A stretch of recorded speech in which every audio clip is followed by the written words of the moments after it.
hello friends welcome to learning web যোৱা 1 ছেপ্টেম্বৰ তাৰিখে supreme কোৰ্টৰ পৰা এটা ৰায় আহিছে সেই ৰায়টোৰ বিষয়ে অকমান আলোচনা কৰি দিওঁ মই আপোনালোকে ইতিমধ্যে গমে পাইছে চাগে তথাপিও কি বিতংকৈ কিছুমান বিষয় আলোচনা কৰিবলগীয়া আছে সেই কাৰণে মই এই ভিডিঅটো আনিছো আপোনালোকে প্লিজ কন্টিনিউ কৰিব ভিডিঅটো ইয়াত কি কোৱা হৈছে অহা 2 বছৰৰ ভিতৰত যিসকল ইন সাৰ্ভিস টিচাৰ আছে তেওঁলোকে টেট উত্তীৰ্ণ কৰিবই লাগিব আৰু এইটো কোন সকল শিক্ষকৰ বাবে হয় যিসকল শিক্ষকে টেট উত্তীৰ্ণ নকৰাকৈ আগৰে পৰা কৰ্মৰত হৈ আছে তেওঁলোকৰ বাবে হয় আৰু যিসকলে নতুনকৈ টেট উত্তীৰ্ণ কৰি চাকৰি পাইছে তেওঁলোকে আৰু টেট দিব নালাগে যিসকল আগৰ টিচাৰ হয় তেওঁলোকৰ বাবে হয় এটা কোন সকলৰ বাবে ইয়াতে সময়সীমা কেনেকুৱা হ'ব সেইটো বিষয়ত অকমান আলোচনা কৰি দিও ইয়াত কি কোৱা হৈছে মই মেইন পইণ্টখিনি আলোচনা কৰি দিম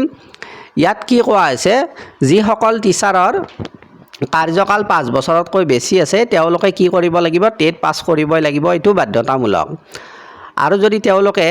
অহা 2 বছৰৰ ভিতৰত টেট উত্তীৰ্ণ কৰিব নোৱাৰে তেনেহলে তেওঁলোকৰ চাকৰিটো নাথাকিব তেওঁলোকে চাকৰিৰ পৰা অৱসৰ ল'ব লাগিব বা অৱসৰ চৰকাৰে কৰাই দিব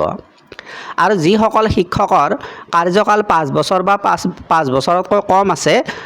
তেওঁলোকে টেট উত্তীৰ্ণ কৰাটো বাধ্যতামূলক নহয় কিন্তু তেওঁলোকৰ পদোন্নতি নহব সেইটো এটা কথা এতিয়া চাওক আপোনালোকে 2 বছৰৰ ভিতৰত টেট উত্তীৰ্ণ কৰিব লাগিলে নিশ্চয় আমাৰ কি ৰাজ্যিক শিক্ষা বিভাগে টেট অনুষ্ঠিত কৰিব লাগিব কিন্তু এইটো বিষয়ত বৰ্তমানলৈকে একো কোৱা নাই তেওঁলোকে নিশ্চয় এই বিষয়ত ক'ব বা কিবা ব্যৱস্থা গ্ৰহণ কৰিব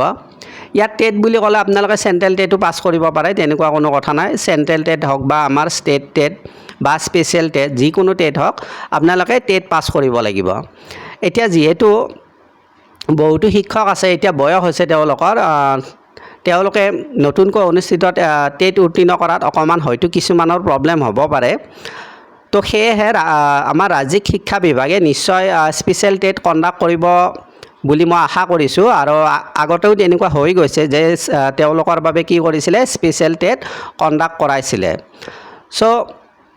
আপোনালোকৰ প্ৰতি লক্ষ্য ৰাখি ৰাজ্যিক শিক্ষা বিভাগে নিশ্চয় তেনেকুৱা কিবা এটা ব্যৱস্থা গ্ৰহণ কৰিব কাৰণ চাকৰি এটা ইমান বছৰৰ পৰা কৰি আছে আৰু এইটো নহয় যে আপোনালোকে নতুনকৈ টেট উত্তীৰ্ণ কৰিব নোৱাৰিলে যে আপোনালোকৰ যোগ্যতা নাই তেনেকুৱাও নহয় কিন্তু যেহেতু সুপ্ৰিম কোৰ্টৰ পৰা এটা ৰায় আহিছে এটা নিয়ম হয় যে টেটটো লাগিবই তো সেয়েহে আমি হেতু মানিবই লাগিব যি নহওক আমাৰ ৰাজ্যিক শিক্ষা বিভাগৰ পৰৱৰ্তী স্টেপ কি হয় সেইটো আমি চাই লও তেওঁলোকে কি কয় এইটো বিষয়ত বা তেওঁলোকে স্পেশাল টেট কেতিয়া কণ্ডাক্ট কৰাব সেইটো বিষয়ত জানি লও আৰু তেনেকুৱা কিবা ইনফৰমেশন থাকিলে মই নিশ্চয় আপোনালোকক জনাই দিম আৰু লগতে মই এটা কথা কৈ দিও আপোনালোকে চেনেলটো প্লিজ সাবস্ক্ৰাইব কৰি ৰাখিব তেনেকুৱা কিবা এক্সাম আহিলে এইটো বিষয়ত মই আপোনালোকক ক্লাছ দি দিম